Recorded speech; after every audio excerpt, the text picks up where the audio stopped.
Reacts TV, shoutout po. Reacts TV, subscribe ka na dito. Reactor ng kalingap at malilibang ka dito. Para updated ka sa kanyang video. Maraming malalaman at panalo ka dito. Isang mapagpalang araw po sa inyong lahat mga kalingap, maligayang pagbabalik sa aking YouTube channel Reacts TV. Maganda ang topic natin ngayon mga kalingap, lagot na Carla nagsalita na.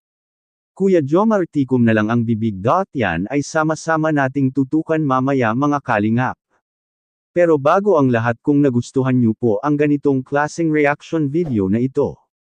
Paki-like at subscribe naman po para ma-update ko po kayo sa susunod kong mga uploads at suportahan din po natin ang ama ng Kalingap Kuya Val Santos Matubang at Idol Kalingap Rab. Maraming salamat po. At paalala lang po mga kalingap, panoorin at tapusin ang video na ito upang malaman mo kung ano ang nilalaman nito bago mag-comment. Maraming salamat po. Ngayon balik tayo sa topic mga kalingap. Sa sobrang tuwa at emosyon ni Idol Jomar, niyakap po itong si Carla na napakahigpit.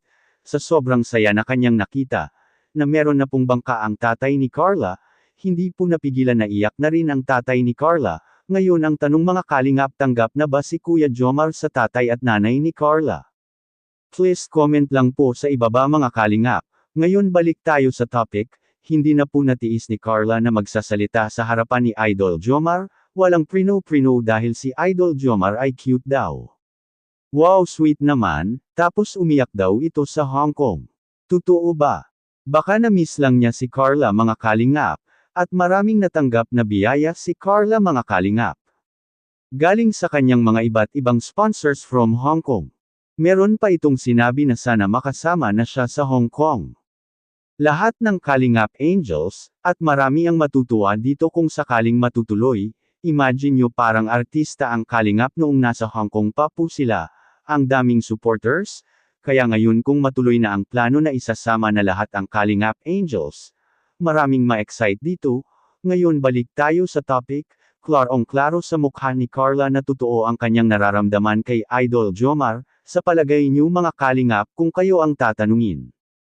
Please comment sa ibaba mga kalingap sa comment section. Ngayon balik tayo kay Idol Jomar.